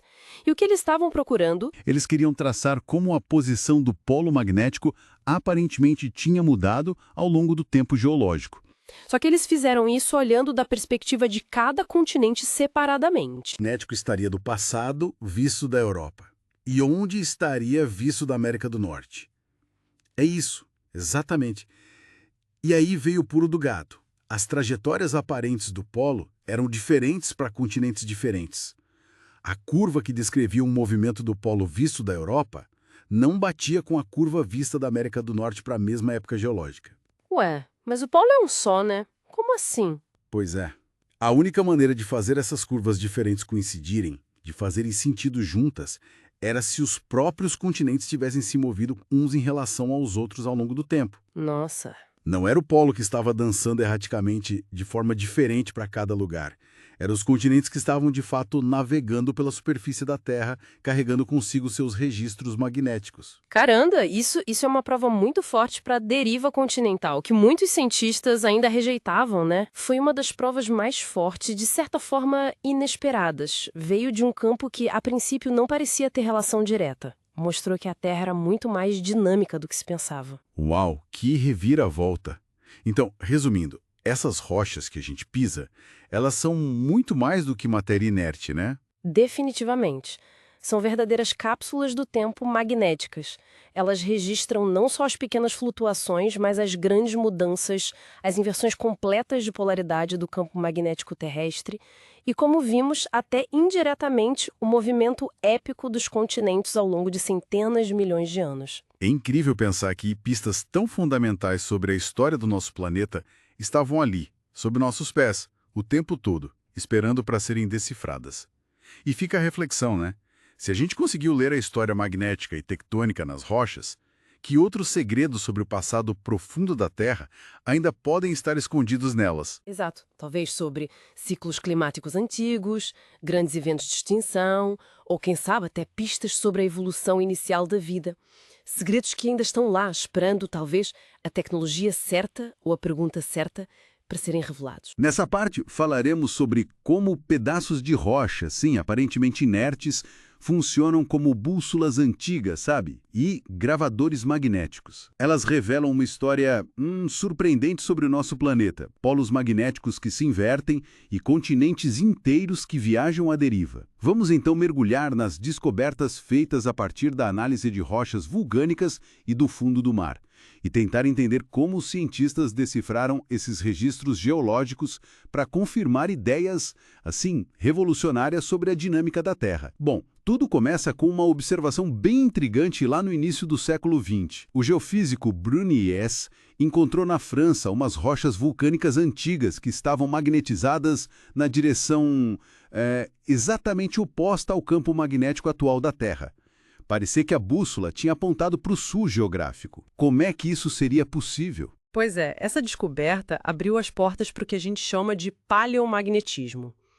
A chave está no fato de que rochas vulcânicas, quando esfriam abaixo de uma certa temperatura, o ponto Curie, elas capturam e meio que travam a direção do campo magnético da Terra naquele momento. É a chamada magnetização termorremanente. Isso pode ficar estável por milhões de anos, como um registro fóssil do magnetismo. O achado de Brunel foi, assim, a primeira pista forte de que o campo magnético da Terra não era constante, que ele podia se inverter completamente. Inverter? O polo norte magnético virando sul? Que ideia maluca para a época, imagino. Isso deve ter levado outros cientistas a procurar mais dessas rochas invertidas pelo mundo, certo? Exatamente. E foi aí que a coisa ficou ainda mais interessante.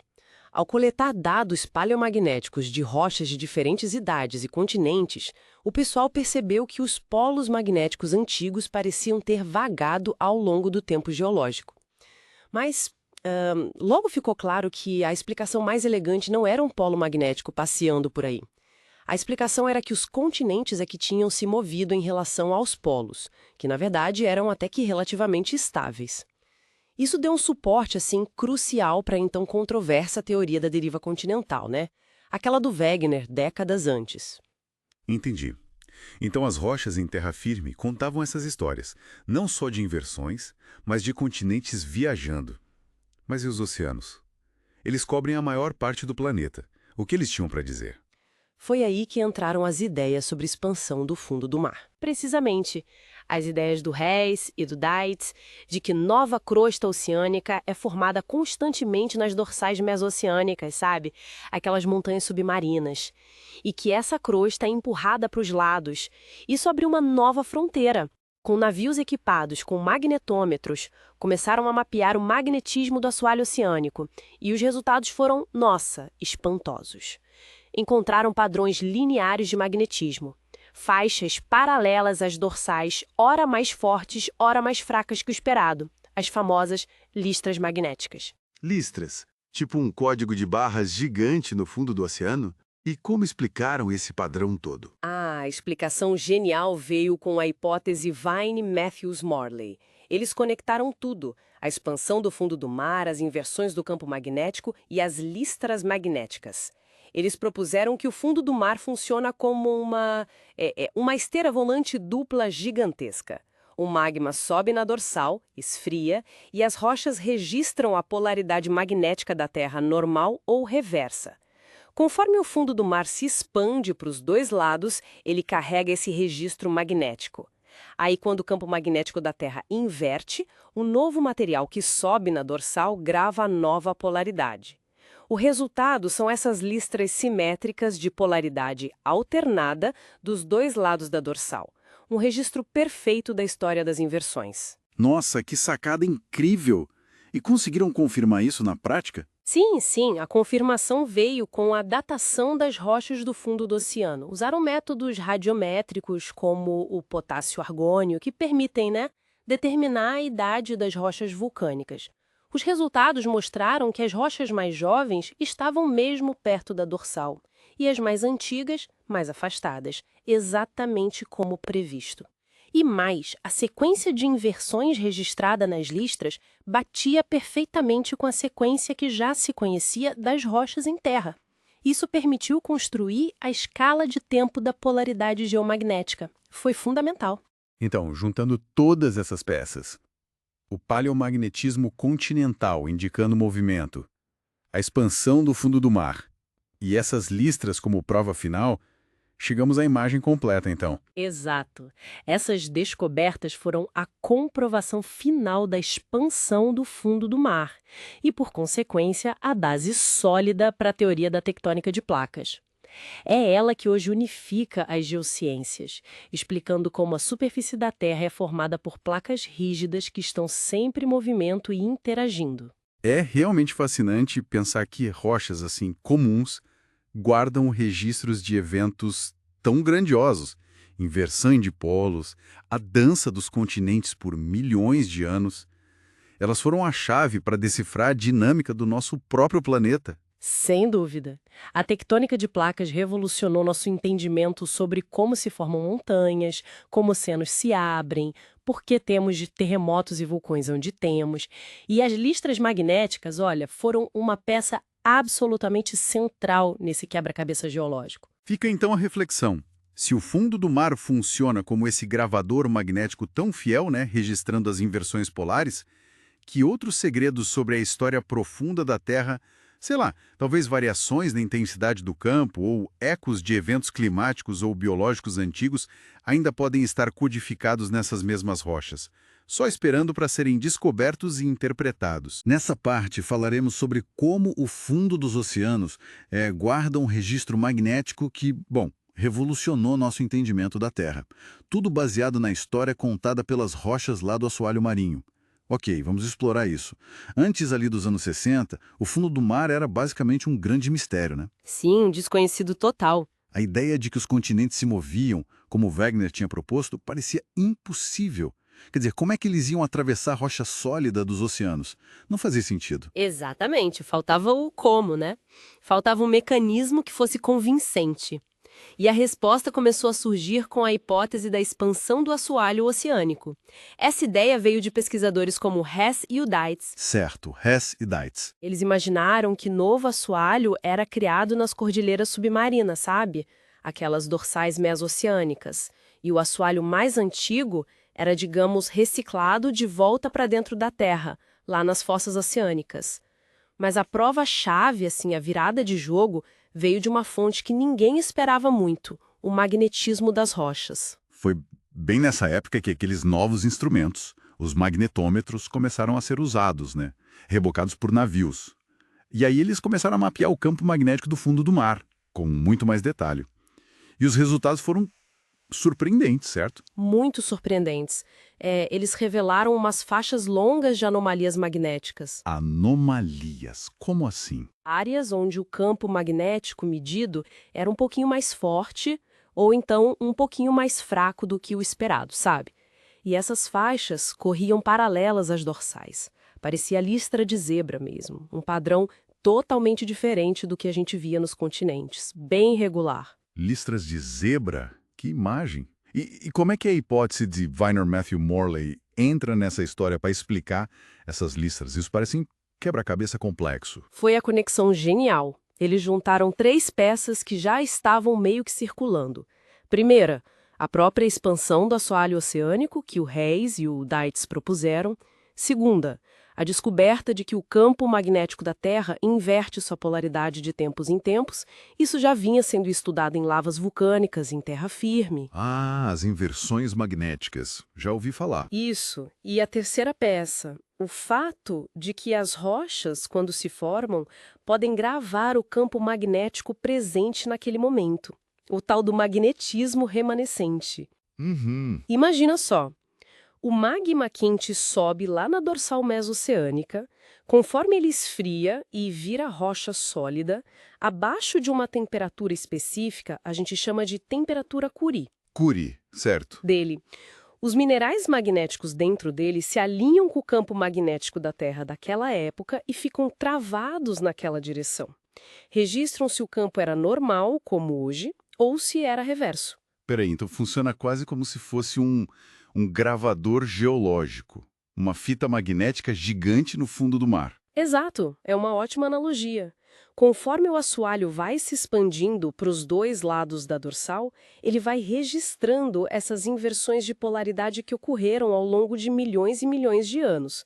Fica tudo gravado ali. Incrível. Atual da Terra, aí a gente mede uma anomalia positiva, um campo um pouco mais forte, Faz sentido. onde a rocha gravou a polaridade reversa, o campo dela se opõe ao atual, meio que subtrai.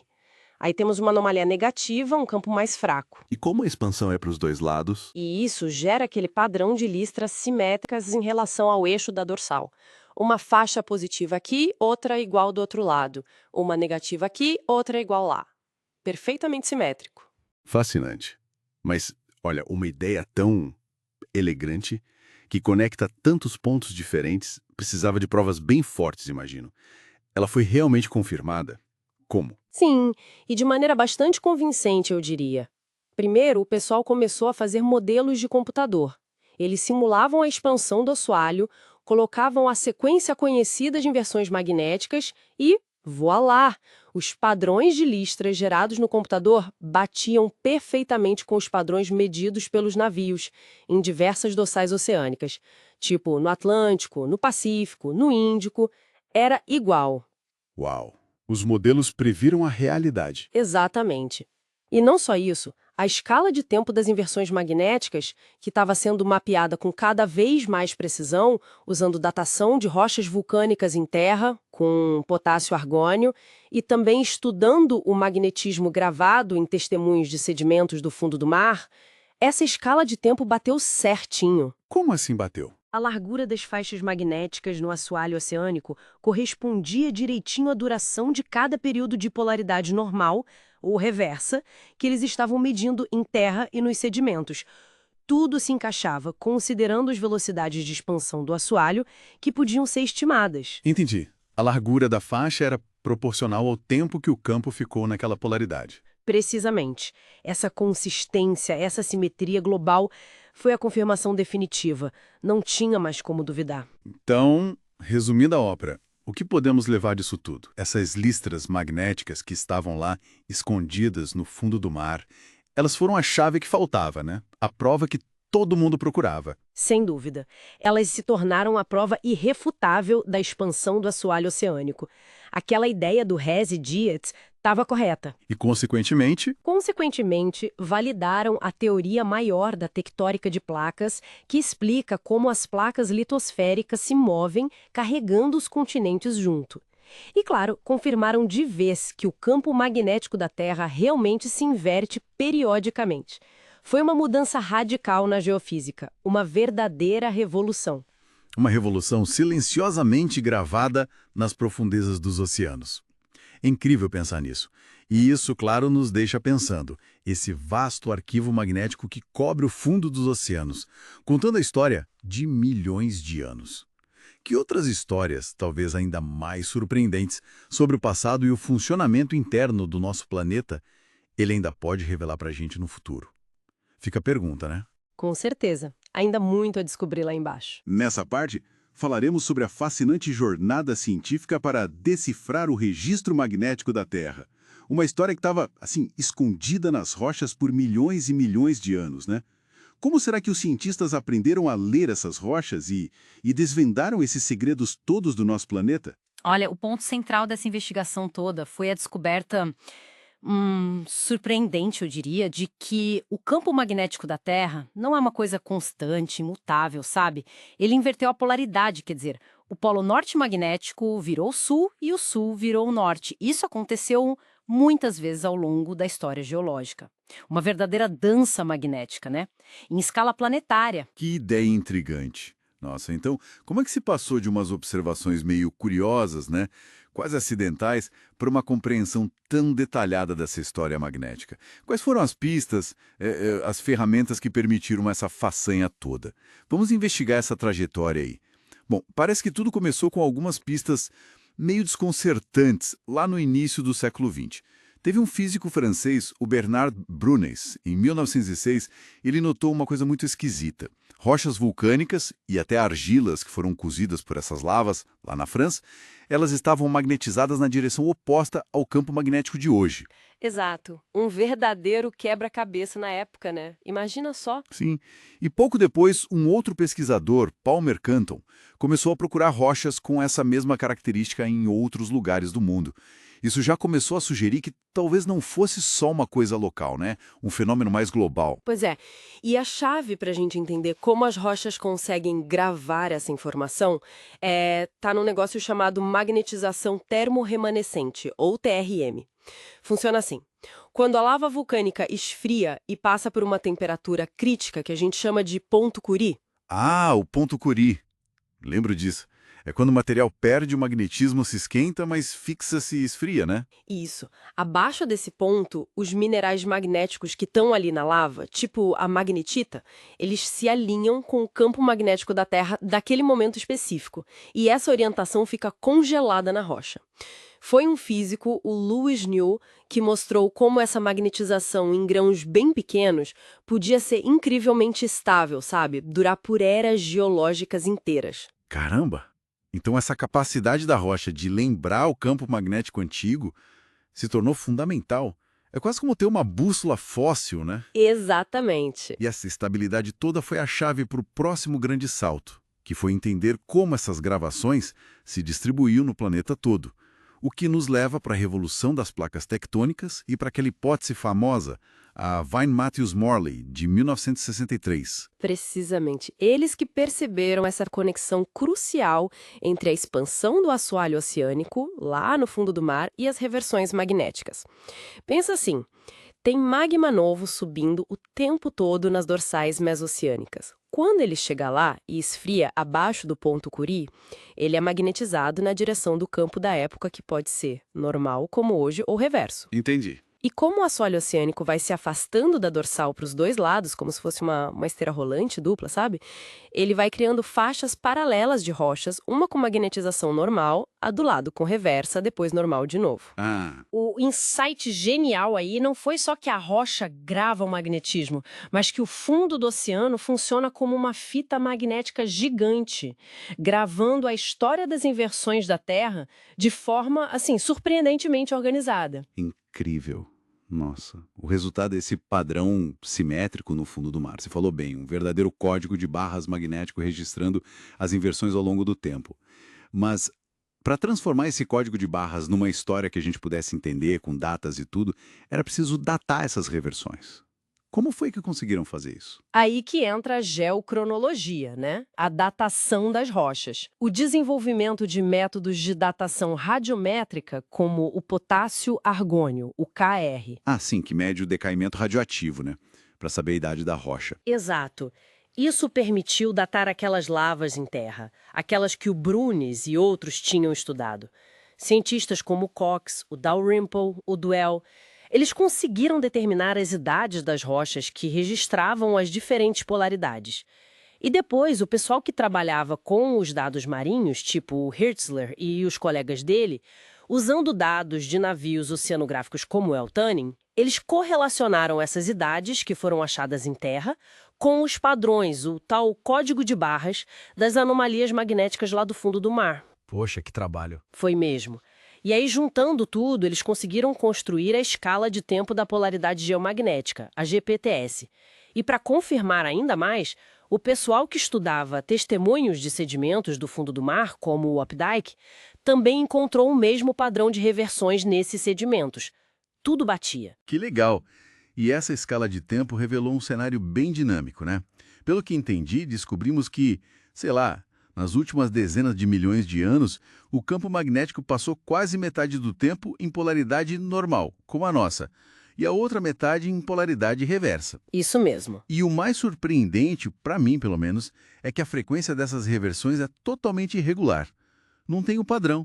Os intervalos variam de algumas dezenas de milhares de anos até dezenas de milhões de anos entre uma inversão e outra. Não dá para prever quando vai ser a próxima, né? Não mesmo. É bem imprevisível. O que é fascinante nisso tudo é ver como áreas tão diferentes da ciência convergiram, né? O paleomagnetismo lendo as rochas, a geologia marinha mapeando o oceano, a geocronologia dando as idades, a física explicando por que o registro é estável. Tudo se encaixou para revelar essa história magnética super complexa do nosso planeta. Foi uma colaboração incrível de disciplinas. Realmente impressionante. E para a gente fechar, deixar uma provocação final, algo para o pessoal pensar. Medições recentes indicam que o campo magnético da Terra enfraqueceu. Acho que uns 10 a 15% nos últimos 2 séculos. Se a gente estiver, de fato, caminhando lentamente para uma nova reversão, o que isso poderia significar? Como afetaria, sei lá, nossas tecnologias de navegação, os satélites, ou até mesmo as espécies que migram usando o campo como guia? É uma ótima pergunta. A vida na Terra já sobreviveu a centenas de reversões antes, claro. Mas como seria vivenciar a próxima transição agora em plena era tecnológica? Fica aí a reflexão. Nessa penúltima parte, falaremos sobre a busca por uma solução para um dos grandes mistérios da Terra, né? A origem do campo magnético. Exato. Fontes anteriores já mostraram que o magnetismo lá das rochas Não era bem a história completa, especialmente por causa das mudanças ao longo do tempo, essa tal de variação secular, né? Sim, essa variação era a chave. E as teorias que amarravam o campo só à rotação do planeta, bem, elas também não se confirmaram. Então ficava a pergunta: que motor dinâmico estaria escondido lá nas profundezas? Pois é. No começo do século XX, a ciência estava focada nisso. Já se sabia que o núcleo externo era provavelmente líquido e metálico. Condutor de eletricidade, certo? Isso, um bom condutor elétrico, graças aos estudos sísmicos de densidade. E essas variações do campo, como a secular, indicavam movimentos relativamente rápidos lá embaixo. O desafio era, assim, ligar os pontos. E aí, em 1919, aparece uma ideia, vinda do Joseph Larmor, que olhava para o Sol. Ele imaginou algo como um dínamo autoexcitado aqui na Terra. Então, a sacada foi perceber que um núcleo podia gerar o próprio magnetismo. Precisamente. A base é a lei de Faraday, né? A indução. Se um condutor se move num campo magnético, mesmo fraco, ele gera corrente elétrica.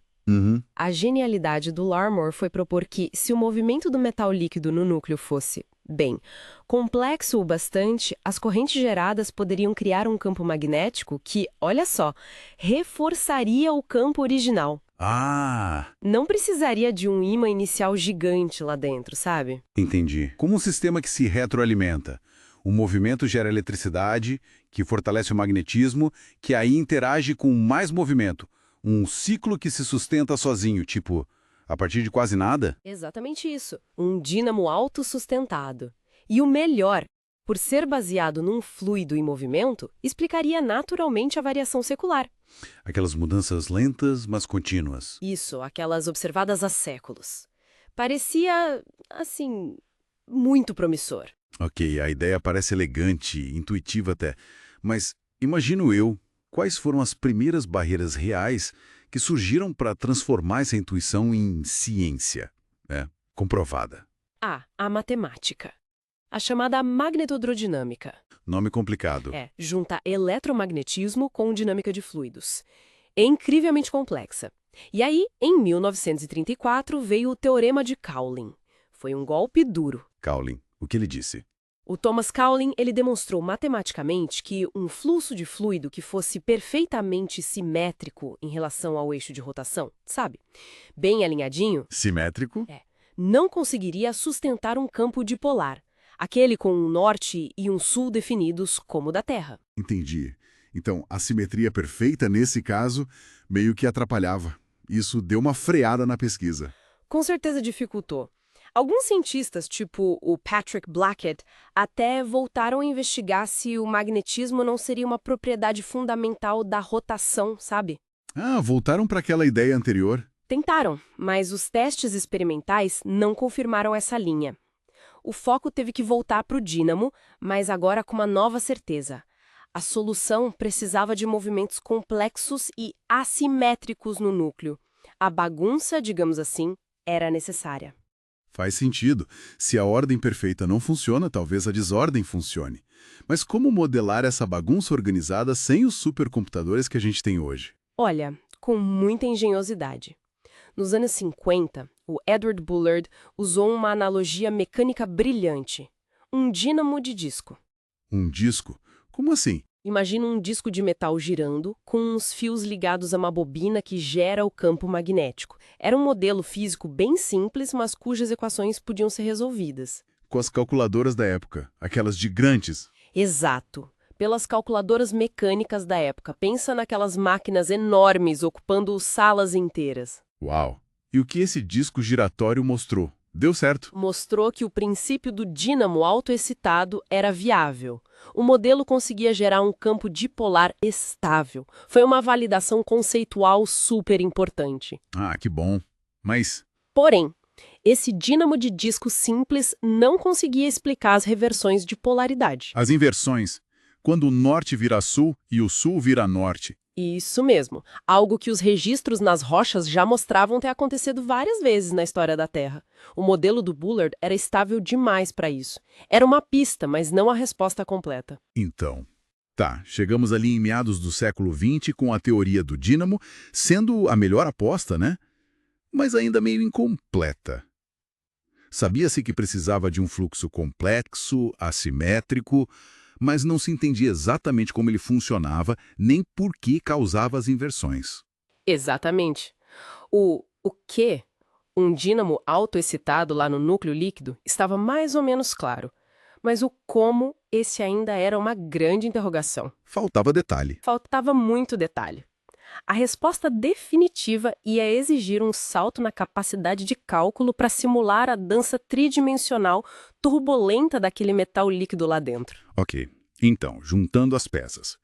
A busca estava no rumo certo com a ideia do dínamo, mas a real complexidade do motor interno da Terra ainda guardava seus maiores segredos, né?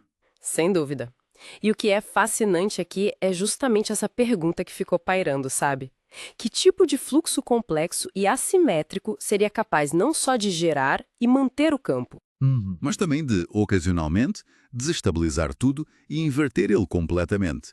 Essa questão é que abriu as portas para a era da simulação computacional de alta performance. que é onde as coisas realmente começam a ficar interessantes em termos de modelos mais realistas. Exatamente.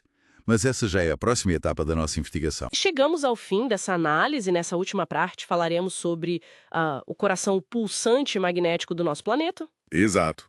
Com base nos nossos materiais, capítulos de geofísica, pesquisas, vamos investigar o mecanismo por trás do campo magnético da Terra, o geodínamo. Isso mesmo. Porque, olha, aquela ideia antiga, de que a Terra era só um ímã gigante permanente, bom, ela não explicava muita coisa. Tipo o quê, por exemplo? Principalmente duas coisas. Por que os polos magnéticos ficam andando por aí, sabe? A tal variação secular. Ah, sim. E mais doido ainda, porque o campo inverteu totalmente a polaridade. Norte virou sul, sul virou norte. Várias vezes na história. Um ímã permanente não faz isso. Pois é, não faz sentido. Então, ficou claro que a fonte tinha que ser dinâmica, algo em movimento constante. Exatamente. E todas as pistas, da sismologia, dos modelos, apontavam para o mesmo lugar. O núcleo externo. Aquela camada enorme de ferro e níquel líquidos, Metais que conduzem eletricidade. Perfeito. E aí entra a sacada genial do Joseph Larmor, lá em 1919. Ele foi o primeiro a pensar. E se o campo magnético fosse gerado e mantido ali mesmo por um processo de dínamo autoexcitado? Certo. Vamos lá. Dínamo autoexcitado. O que isso quer dizer na prática? Que o processo se alimenta. Foi o Ørsted que descobriu isso. Ah, entendi. Então, o movimento gera corrente, essa corrente gera um campo, e esse novo campo ajuda a manter o campo original ou influencia o movimento. É um ciclo. Exatamente, um ciclo que se sustenta. Mas como qualquer motor, precisa de energia, de combustível, o que mantém essa massa gigantesca de metal líquido fervendo e se mexendo lá embaixo sem parar. Bom, pelo que a gente viu, são duas fontes principais, Uma é a convecção térmica. Isso. O calor que sobrou da formação da Terra, mais o calor do decaimento radioativo lá no núcleo, esquentando a base. Aí o metal quente sobe, esfria lá em cima e desce, tipo água fervendo numa panela. Perfeito. E a outra é a chamada convecção composicional. Essa é bem interessante. Como funciona? O núcleo interno, que é sólido, está crescendo bem devagarinho.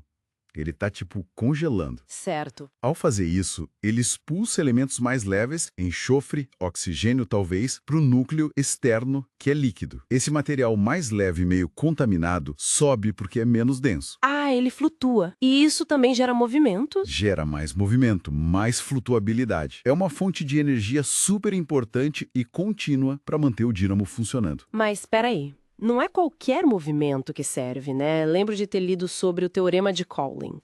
Fundamental. O Thomas Colin, lá em 1934, provou matematicamente uma coisa crucial. Se o fluxo do líquido fosse perfeitamente simétrico em relação ao eixo de rotação, tipo um redemoinho bonitinho, Não ia funcionar. não ia sustentar um dínamo. Precisa de bagunça, sabe? Um movimento mais caótico, assimétrico, tridimensional mesmo. E imagino que a rotação da Terra entra aí para dar uma organizada nessa bagunça, Com o efeito Coriolis e tudo mais. Exatamente. A rotação influencia esses fluxos complexos, ajuda a formar umas estruturas meio colunares que são mais eficientes para gerar o campo. Mas olha, provar que isso tudo realmente funcionava, Foi complicado, muito. As equações da magnetohidrodinâmica, que descrevem essa interação do fluido condutor com o campo magnético, são, assim, terrivelmente difíceis de resolver. Só foi possível com os supercomputadores décadas depois. E chegamos na simulação de Glatzmeyer e Roberts em 1995, que foi um divisor de águas, pelo visto. Totalmente. Foi o primeiro modelo de computador que conseguiu simular tudo isso de forma autoconsistente. Ele reproduziu as características principais do nosso campo. O que é, por exemplo? Bom, ele gerou um campo forte, predominantemente dipolar, parecido com um ímã de barra. Simulou a variação secular, aquele andar dos polos. E o mais incrível, A reversão? ele fez uma reversão de polaridade completa. Espontaneamente, o modelo, rodando, inverteu o próprio campo magnético. Norte virou sul. Nossa, isso é impressionante. Quer dizer que o próprio caos ali dentro tem uma lógica que leva a isso. Pois é. O modelo também mostrou que existem dois tipos de campo convivendo lá no núcleo. Os poloidais, que são essas linhas que a gente imagina saindo de um polo e entrando no outro por fora. Certo? O campo que a gente mede aqui na superfície. Isso. E os toroidais, que são tipo uns anéis de campo magnético enrolados dentro do núcleo. A gente não vê aqui fora, mas são essenciais para o mecanismo do dínamo funcionar. Entendi. E o modelo até deu uma pista sobre as excursões magnéticas, aquelas tentativas de reversão que não vão até o fim. Talvez seja uma falta de sincronia entre o núcleo externo e o interno. Fascinante. Isso me faz pensar, por que a Terra tem esse dínamo tão ativo e duradouro e planetas vizinhos como Vênus e Marte não têm um campo global hoje em dia? Ótima pergunta. É chave para entender a habitabilidade, né? Vênus, que é parecida em tamanho, não tem campo detectável. Talvez gire devagar demais, talvez falte convecção lá dentro. Não sabemos ao certo. E Marte? Marte parece que teve um dínamo forte no passado, mas o núcleo esfriou e solidificou mais rápido. O motor desligou cedo. Mercúrio tem um campo, mas é fraquinho. E os gigantes gasosos? Ah, eles têm dínamos poderosos, mas a fonte é diferente, é hidrogênio metálico lá dentro. A receita para um dínamo como o da Terra parece ser bem específica. E olhando para o nosso presente, para o futuro, a gente sabe que o campo magnético da Terra está enfraquecendo, né? Especialmente nos últimos séculos. Sim, é um fato observado. O enfraquecimento é real, coisa de 10%, talvez 15%, desde que as medições mais precisas começaram. E tem áreas como a anomalia do Atlântico Sul, aqui perto do Brasil, onde o campo está bem mais fraco. Será que isso é um sinal de que uma nova reversão está a caminho? É a pergunta de milhões, né? É possível. Se essa tendência continuar, uma reversão pode acontecer, talvez nos próximos séculos, talvez milênios. Mas é impossível prever com certeza quando, porque o processo é caótico por natureza. E quais seriam as consequências se o campo ficar muito fraco ou durante a inversão? Ainda há muito debate sobre isso. Talvez uma maior exposição à radiação cósmica e solar aqui na superfície, o que poderia afetar satélites, redes elétricas. E animais que usam o campo para se guiar. Sim, espécies migratórias poderiam ficar desorientadas. Mas é importante lembrar, a vida na Terra já passou por inúmeras reversões antes e, bom, sobreviveu. O planeta tem seus mecanismos. É incrível pensar nessa dinâmica toda, invisível, acontecendo literalmente sob nossos pés e sendo tão essencial para proteger a vida aqui em cima. Fica aquela reflexão, né? Se o nosso escudo magnético é tão dinâmico, até meio temperamental, que outras conexões profundas e vitais entre o interior do planeta e a biosfera a gente ainda nem descobriu. É uma questão fundamental. É o que continua motivando muita pesquisa em geofísica, com certeza. Bom, muito obrigada pela audiência que nos acompanhou nesta exploração profunda.